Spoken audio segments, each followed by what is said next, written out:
I think the title is a little clickbaity, but do I care? Not really. Okay, so today marks around the 2-year and 2-summer mark that I've been in the city that never sleeps. And as you can probably guess from the title of this video, it's time for the chapter to close. That sounds like a really cheesy thing to say, but literally, I was such a baby when I moved to New York City 2 days after my last college graduation. Oh, it seemed like yesterday was that misty summer day when I brought over 6 suitcases and 3 backpacks with me to start my new life as an adult. And the city was almost everything that I promised myself it would be. I remember back in 2014, as a senior in high school, we were given this project to protect our lives after college graduation. I didn't know what jobs were out there or what my life would be like. I only knew the person I wanted to be and where I wanted to live, which was obviously New York City.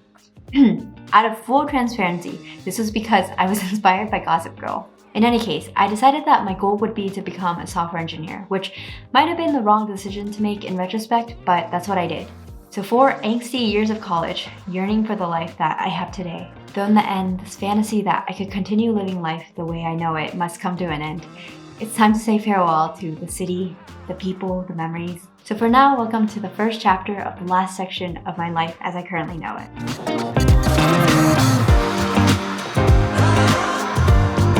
So step 1, moving out of my 5-die apartment. This required a little bit of closet cleanup and also listing some things on Craigslist. By the way, I've always thought that the website looks so janky. I'm surprised that it works as well as it does. Literally, I expect the entire site to be the activity partners section, if you know what I mean.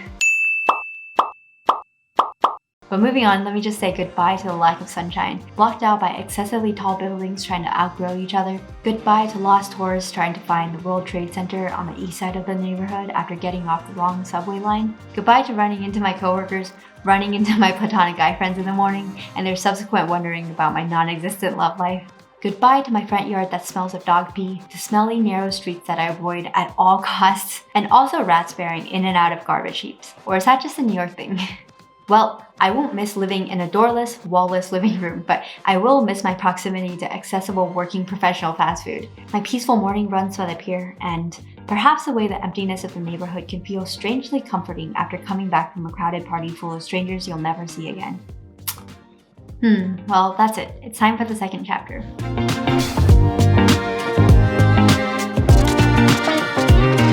Second step in this process is to reside as a hobo, nomad, at my friend's apartment, as I strategize what to do with my life and my livelihood, occasionally breaking down on nights I decided to binge movies, and on nights I decided to binge happy TV shows. Good thing I don't binge on Netflix every night. Emphasis on every. By the way, is it just me or does my microphone look like a very decently sized penis? Okay, moving on. So let me set the background for you. It's in the middle of March, and news about the pandemic becomes increasingly more serious. A quarantine is in place, and for too many reasons, you flee across the country to become a potato sack back in your childhood home with your parents. You accept this position of being a man, woman, child person, and you live in a bubble. You feel like a preteen again, although this time you're not undergoing puberty, but rather a different type of metamorphosis, where you start questioning why. Why am I back to living with my parents as a full-grown adult? Why is my life a cycle of waking up, eating, working, and then going back to sleep in a closed system? Why do I feel so defeated, as if waking up is a chore, and nothing that I do matters? Why do I even exist? Why do I care? Why?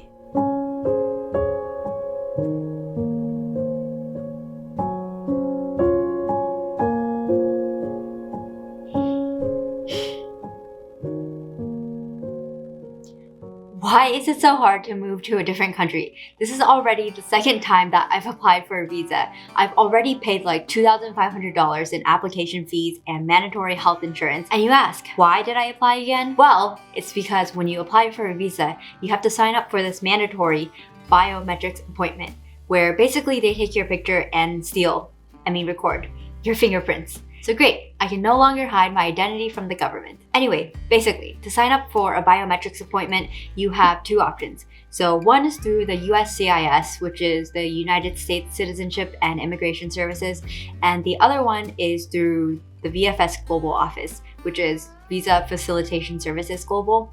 So one is privatized and one is not. Or in other words, One is cheaper than the other one because it is not privatized. So the first time around, of course I chose the cheaper option, but apparently there were no biometrics appointments available in Manhattan, even though I double checked online because the schedules are disrupted by COVID, and it said that the visa application centers were actually open. So I tried calling the USCIS centers, but all the help was for people trying to immigrate to the US and not from the US. And I also contemplated directly emailing or calling the country's visa and immigration services department, but apparently it costs money to do that. It's like $1.74 per minute to call them, and it also costs like $6.97 to email them. But why? Oh, and even if there's nothing else you want to change, apparently you can't change your biometrics appointment option unless you cancel your current appointment and start a new one, and that's exactly what I did. Except guess what option I chose the second time around? I chose the same option. So I did this because apparently the other service was $500 more expensive, and apparently it didn't have better ratings either. Oh, in case you were wondering, the second time around, the appointments didn't show up either. But this time, instead of only checking appointments in Manhattan, I also checked for appointments in Brooklyn, Long Island, Buffalo, California, Vermont, New Hampshire, Wyoming, Hawaii, just a bunch of random places, obviously to no avail. In the end though, I finally got an appointment in Hackensack, New Jersey.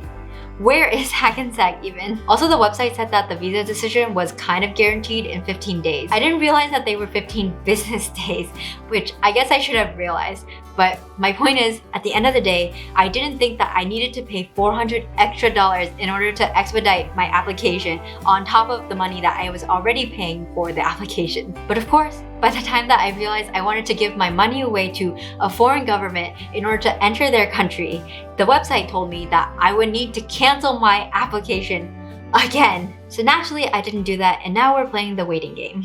Oh, also, did you know that I had to submit my passport as a part of the visa application process, but apparently not at the visa application center in Hackensack? No, I had to mail my passport. To where, you wonder?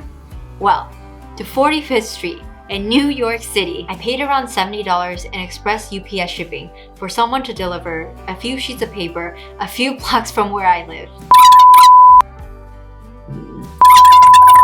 To complain some more, I was also required to print out documents that I had already attached online. That part I kind of understand, but guess what? I had originally gone to FedEx to print out my documents, and the printers couldn't read select characters. But I didn't realize this until the day before the biometrics appointment, which is the day before I had to mail in all my documents and the passport. So instead I had to get up at an ungodly hour the morning of my biometrics appointment, find a print shop that will print what looked like standard English font, and reprint what I had already printed. By the way, afterwards I learned that if you just refresh the biometrics appointment page incessantly, eventually some available appointment times will just automatically populate. Yeah, I think immigration might be theft in disguise. But while we wait for our passports, let's jump into our next chapter.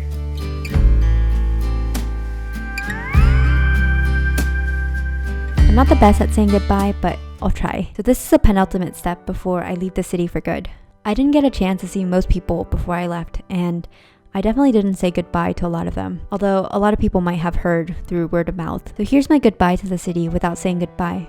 My silent goodbye, if you will. Here's to the way that the photogenic red of brownstone buildings shine against the blue sky and green of some sporadic trees.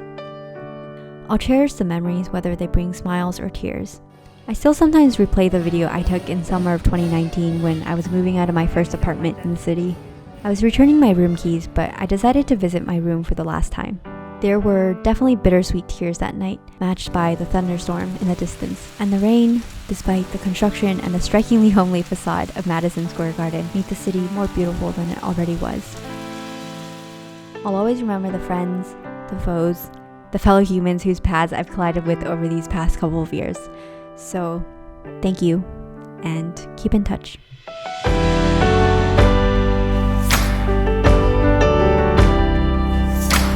If there have to be tears, let them be tears of joy.